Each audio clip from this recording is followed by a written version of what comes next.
আজ বানিয়েছি পটল চিংড়ি বাটা, যেটা গরম ভাতের সঙ্গে দুর্দান্ত লাগে বন্ধুরা।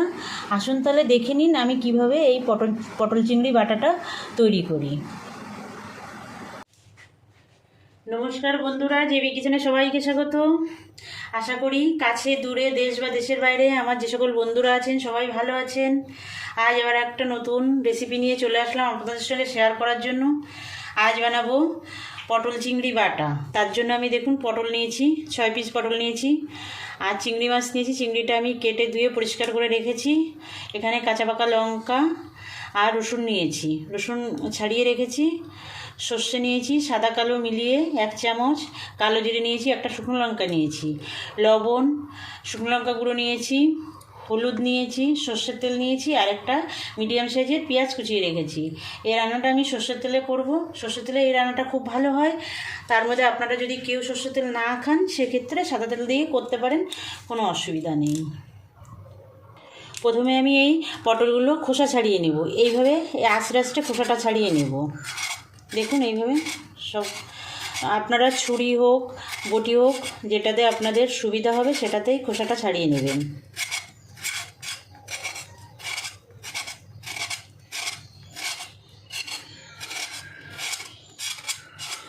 এ দেখুন একটা সাইড হয়ে গেল, আর একটা সাইড করতে হবে। বন্ধুরা, আপনাদের কাছে আমার অনুরোধ, আমার ভিডিওটা না টেনে শেষ পর্যন্ত দেখবেন, আর আমি যেভাবে রান্নাটা করছি সেভাবে করবেন। এটা কিন্তু গরম ভাতের সঙ্গে খুব সুন্দর লাগে, বানাতে একদমই সহজ, কিন্তু খেতে দুর্দান্ত লাগে। বন্ধুরা বানিয়ে দেখবেন একবার, আশা করি আপনাদের খুবই ভালো লাগবে।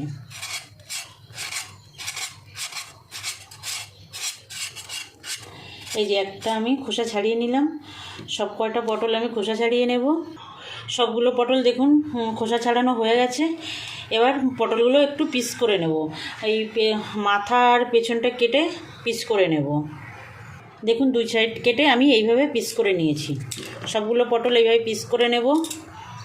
দেখুন বন্ধুরা, সবকটা পটল আমি পিস করে নিয়েছি। এবার পটলগুলো আমি ধুয়ে নেব। পটলটা ধুয়ে নিয়েছি। এবার আমি চিংড়ি মাছগুলো লবণ হলুদ মাখিয়ে নেব। লবণ হলুদ মাখিয়ে নেব। একদম বাড়িতে থাকা সামান্য উপকরণ দিয়ে একটা দুর্দান্ত স্বাদের রেসিপি তৈরি করে নেওয়া যায় বন্ধুরা, একদম কম সময়ে।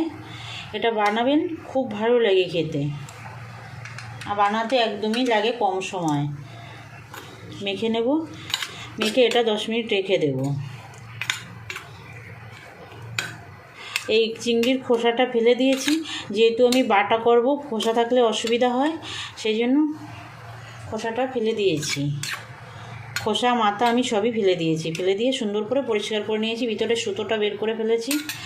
এবার আমি গ্যাস ধরিয়ে দেব। গ্যাস ধরিয়ে কড়াইটা বসিয়ে দিয়েছি। এবার একটু খানিকটা সর্ষের তেল দিয়ে দেবো বন্ধুরা। আর বন্ধুরা, আপনাদের কাছে আমার অনুরোধ, যে সকল বন্ধুরা এখনও পর্যন্ত আমার চ্যানেলটা সাবস্ক্রাইব করেননি, আমার চ্যানেলটা সাবস্ক্রাইব করে আমার সঙ্গে থাকবেন বরাবরের জন্য। আর যেসব পুরনো বন্ধুরা আমার চ্যানেলটা সাবস্ক্রাইব করেছেন তাদেরকে অসংখ্য ধন্যবাদ। আমার ভিডিওগুলো দেখবেন, লাইক কমেন্ট করবেন, বন্ধুদের কাছে শেয়ার করবেন। তেল গরম হয়ে গেছে, এবার আমি পটলগুলো দিয়ে দেব।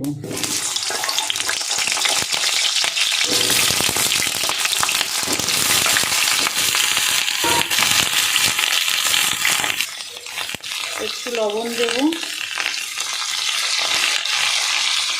আর একটু হলুদ দেব, দিয়ে পটলগুলো একটু ভেজে নেব।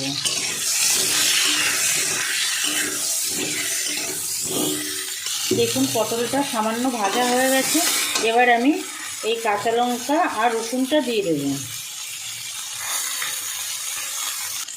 দেখুন এই যে 5-6টা কাঁচা লঙ্কা দিয়ে দিলাম। লঙ্কাটা আপনারা আপনাদের স্বাদ মতো দেবেন, আর বেশ খানিকটা রসুন দেব। এই দেখুন অনেকগুলো রসুন, 20-25 কোয়া রসুন দিয়ে দিলাম, ছোটো বড় মিলিয়ে। এবার দিয়ে দেবো লবণ হলুদ মাখিয়ে রাখা চিংড়ি মাছটা। সব কিছু একসঙ্গে দিয়ে আমি একটু ভেজে নেব। খুব লাল লাল করে ভাজবো না, মোটামুটি একটু ভেজে নেব।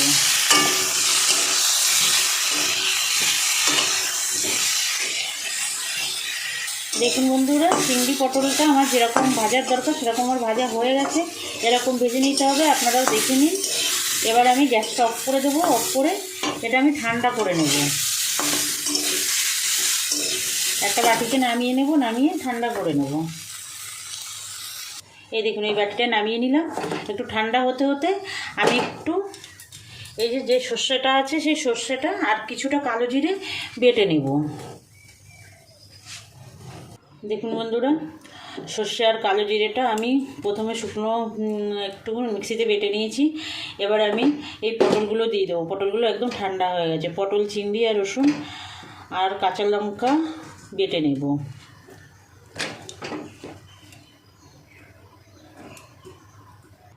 দেখুন বন্ধুরা, পটল, চিংড়ি, লঙ্কা সব সুন্দর করে মিহি করে বেটে নিয়েছি। এবার আমি আবার গ্যাস জ্বালিয়ে কড়াই বসিয়ে দেব। দেখুন বন্ধুরা, গ্যাসে কড়াই বসিয়ে দিয়েছি, গরমও হয়ে গেছে। এবার সর্ষের তেল দিয়ে দেব। একটা শুকনো লঙ্কা ফাটিয়ে দিয়ে দেব।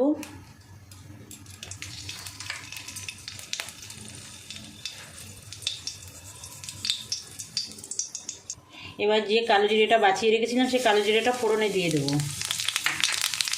ফোড়ন থেকে সুন্দর গন্ধ বেরোলে আমি পেঁয়াজ কুচিটা দিয়ে দেবো।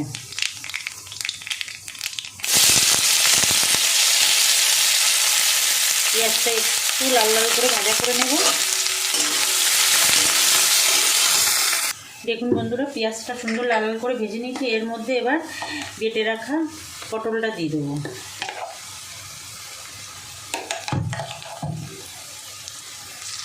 পটল বাটাটা পুরো দিয়ে দিয়েছি। এবার একটু লঙ্কা গুঁড়ো দিয়ে দেবো। লঙ্কাটা আপনারা আপনাদের স্বাদ মতো দেবেন। আর বন্ধুরা, এই সময় আপনারা যদি মিষ্টি দিতে চান সামান্য একটু চিনি এটা ব্যবহার করতে পারেন। আমি চিনিটা দেব না। আপনারা যদি চান সামান্য একটু মিষ্টি এই সময় দিয়ে ভালো করে ভেজে নিতে হবে এটা। আর যে সকল বন্ধুরা এখনও পর্যন্ত আমার চ্যানেলটা সাবস্ক্রাইব করেননি, আপনাদের কাছে আমার অনুরোধ আমার চ্যানেলটা সাবস্ক্রাইব করে আমার পাশে থাকবেন বন্ধুরা। আর যে সকল পুরনো বন্ধুরা আমার চ্যানেলটা সাবস্ক্রাইব করে আমার সঙ্গে আছেন, বরাবরের জন্য আমার সঙ্গে থাকবেন, আমার ভিডিওগুলো দেখবেন, লাইক কমেন্ট করবেন। দেখুন এটা এখন দিয়ে দিলাম। এটা ভাজতে ভাজতে যখন তেল ছেড়ে দেবে তখনই আমরা বুঝবো যে এটা হয়ে গেছে। এটা একটু ভাজতে হবে। এটা গরম ভাতের সঙ্গে তো খুব সুন্দর লাগে, দুর্দান্ত লাগে গরম ভাতের সঙ্গে। আর এটা রুটি পরোটার সঙ্গেও খাওয়া যায়। বানাবেন একবার বাড়িতে, আশা করি আপনাদের খুব ভালো লাগবে।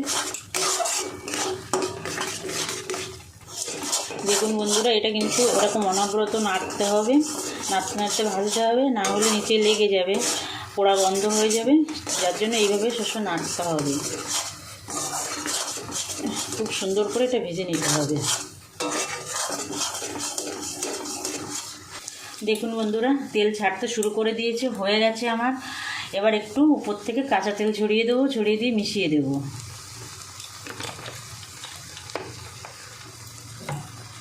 মিশিয়ে দেব। গ্যাসটা অফ করে দিলাম।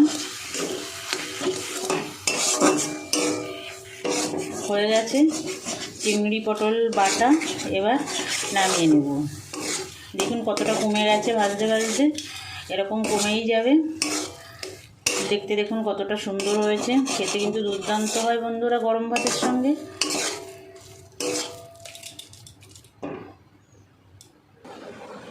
দেখুন বন্ধুরা, দুর্দান্ত স্বাদের পটল চিংড়ি বাটা একদম রেডি হয়ে গেছে, নামিয়ে নিয়েছি। আপনারা একবার বাড়িতে বানাবেন সেই অনুরোধ জানিয়ে আজকের ভিডিওটা এখানে শেষ করছি। আবার দেখা হচ্ছে নতুন কোনো অন্য রান্নায়, অন্য ভিডিওয়। নমস্কার।